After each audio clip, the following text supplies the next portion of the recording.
Good evening, America, and welcome to the 7 o'clock news update for the night of May 30th, 1854. I'm John Hart, here with fellow reporter Ian Steele. We'll be bringing you the latest news from around the country. This just in, from Congress, we have reports of a Kansas-Nebraska Act being passed. We're still gathering information, but it is speculated that the Missouri Compromise is being repealed and two new colonies, Kansas and Nebraska, will be joining the Union. The issues surrounding the continuation of slavery in the United States have been at the very top of political debates for the last several years. It is reported that with the repeal of the Missouri Compromise, a new system called popular sovereignty will be put into place. Under this new ordinance, members of the new territories will be able to vote whether or not the state will be a slave or free state. That is right, John. It seems as if almost every Southerner is outraged with this new pillar, as they fear that most of the new citizens populating Kansas and Nebraska will be voting down slavery entirely and slave trade at the very least. If this is the case, the power of the Union will shift to the abolitionist North. Citizens from southern states are visibly angry about this new development, as many Northerners are seeing this act as a victory for abolition. The new act also poses a new question that will test the strength of our beautiful nation. Will the northern and southern states be able to flex to meet the needs of each other? Only time will tell. But for now, we welcome Kansas and Nebraska with open arms and wish them the very best. Now we will send you over to some of the people affected by this new act and see what they have to say about how this could affect their lives. Now we'll take you over to Ian Steele, who is interviewing a northerner, Richard Smithington, that witnessed the events of leading up to the confrontation of Charles Sumner and Preston Brooks. Over to you, Ian.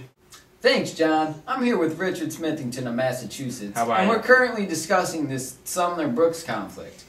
Richard, what is your position on the issue, and how do you feel about it? Well, Ian, being a Republican, okay, a strong supporter of Charles Sumner, I'm very outraged that such a disgraceful spectacle could, take place in our own nation's capital. That's ridiculous, all right? I believe that Mr. Sumner, did nothing to deserve all this, and he's just cruel and unjust treatment, He simply, spoke his mind, He spoke his mind out to the flaws of the Kansas-Nebraska Act. And it's just, it's like he killed someone's mom or something, he's not a scumbag, you know what I'm saying? And, it's just, if you ask me, this violent and childish response to something, Mr. Sumner's speech is only degrades a country to a level of, privates. It does nothing better. Wow, that is quite the opinion you got there, Mr. Smithington.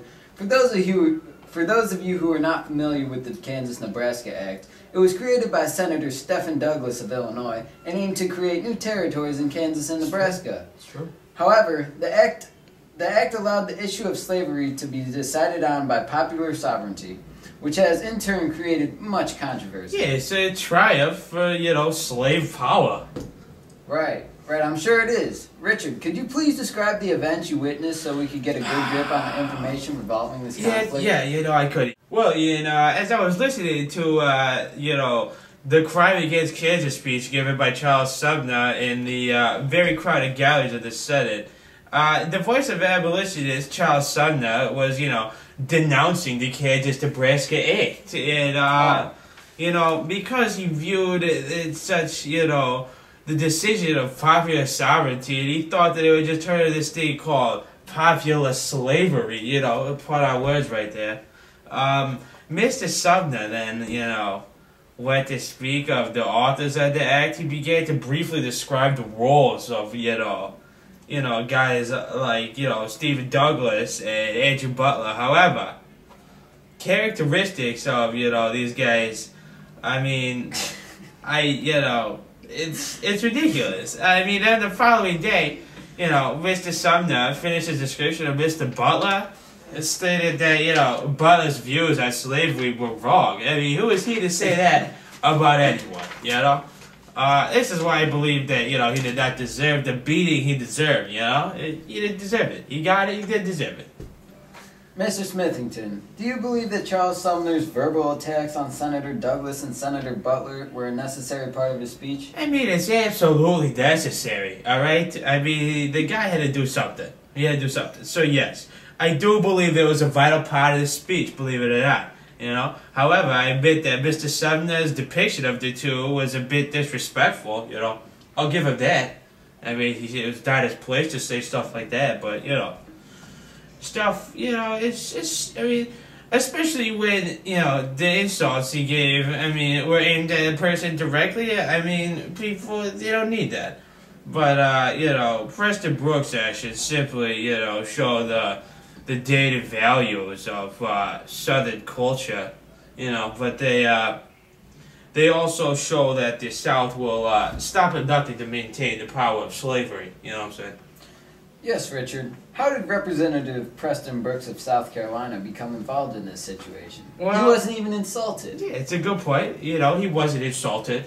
Well, you know, seeing that Preston Brooks is Senator Butler's nephew, you know, and seeing that they both are from South Carolina, you know, I believe that, you know, Brooks felt that Sumner had decided both Butler and South Carolina and decided that, you know, proper response was in order. You know? It happens sometimes, alright? You know, but Brooks had no right and he should be, you know, severely punished. He attacked Mr. Sumner 2 days later while he was, you know, alone working at his desk. What a coward, you know? Who does that? Yes, I agree. It is truly a surprising incident at the Senate, to say the least. There is also a rumor that Mr. Brooks will walk away with only a fine, but that is not certain. What an outrage, you know. What a scumbag. Hey, thank you for your time, Mr. Smithington. We will keep you updated with any new information on the matter. Just stay tuned in. In the meantime, back to you, John. Thanks, Ian. Now on to correspondent Grace Clark-Mchale with Southerner George Edwards on his opinions on the Bleeding Kansas actions. Good evening. Here we are with George Edwards, a Southerner. Thanks again for joining us, George. Thank you for having me. George, how did you feel when New Englanders founded an immigrant aid society to encourage anti-slavery settlement in Kansas? It was not their place to do so, and it is exactly why, in the first territorial election, pro-slavery settlers were joined at the polls by thousands of Missouri residents who had crossed the borders illegally to vote. Yes, but this resulted in something positive for you who are supporters of slavery. I agree. We are very happy about the decisive victory for the slave state forces, as well as that the legislature has now passed laws that not only legalize slavery, but make it a crime to speak or act against it. And what are your thoughts on the residents who took up arms and established a rival territorial government under the Constitution that outlawed slavery? I don't understand how the Republicans in Congress could even defend that as a free state initiative. Do you think that this is what led to the small-scale civil war that broke out between the rival parties? Yes, but let me remind you that when pro-slavery adherents raised the free state capital at Lawrence, although there may have been some property damage, there was zero loss of life. Unlike when John Brown, a crazy anti-slavery activist, murdered 5 pro-slavery settlers in the cold blood. But the pro-slavery activists are just as much fault as the anti-slavery activists are for the hit-and-run war which raged for a few months after the sack of Lawrence. Well, thankfully, this past fall, a truce was arranged by a territorial governor. The Republicans have, however, exaggerated the extent of the violence we have committed. Any thoughts on the Republicans' campaign, which includes slogans like Bleeding Kansas and Bleeding Sumner? Again, they're exaggerating dramatically and are just using these slogans to win sympathy from the Northerners. Hopefully their attempts will fail and slavery will remain as it should. Thanks again for your time. We appreciate the insight from a Southerner such as yourself. No problem. Thank you. Back to you, John. Thank you, Miss Clark-Mchale, for that groundbreaking story. Off to Logan now, who has the privilege of interviewing a Northerner, one Samuel Turd, about his opinions on the Bleeding Kansas actions, a fallout of the Kansas and Nebraska Act. Thanks, John. I'm here with Mr. Turret of Dayton, Ohio. Hello, Logan. Glad to be talking to you today. So, Mr. Turret, would you consider yourself to be an abolitionist? Well, An abolitionist? Well, I don't know about that. I do think that slavery is wrong and should come to an end, but I'm not going to be risking my life for these people I don't even know. There have been abolitionists moving to Kansas Territory to ensure it to become a free state. Do you think this will work in the long run? Moving their entire family for freedom of slaves in one territory won't do a thing. What would you suggest to the common men to end slavery? Slavery is a horrid institution, but there isn't much you can do about it. Vote against it in your state and hope that it stays that way. I've seen people voting in other states for freedom of slaves, and they have gone overboard. Thank you for your time, Mr. Turret. I am glad to get my voice out and my opinions good. Logan's now with Miss Rachel Hummington speaking about the same topic. She too is from Dayton, Ohio. Miss Hummington has mixed reviews from Mr. Turret, who believed to take a less radical view on his approach to slavery issues. Miss Hummington, how would you view yourself compared to an abolitionist? I am an abolitionist. How do you consider yourself an abolitionist? Will you be taking the move to Kansas to prevent slavery there? I am already packed. I'm leaving tomorrow to fight for the slaves' rights in Kansas. If we don't take more action, the slaves will never become free, and we'll be stuck in this situation forever.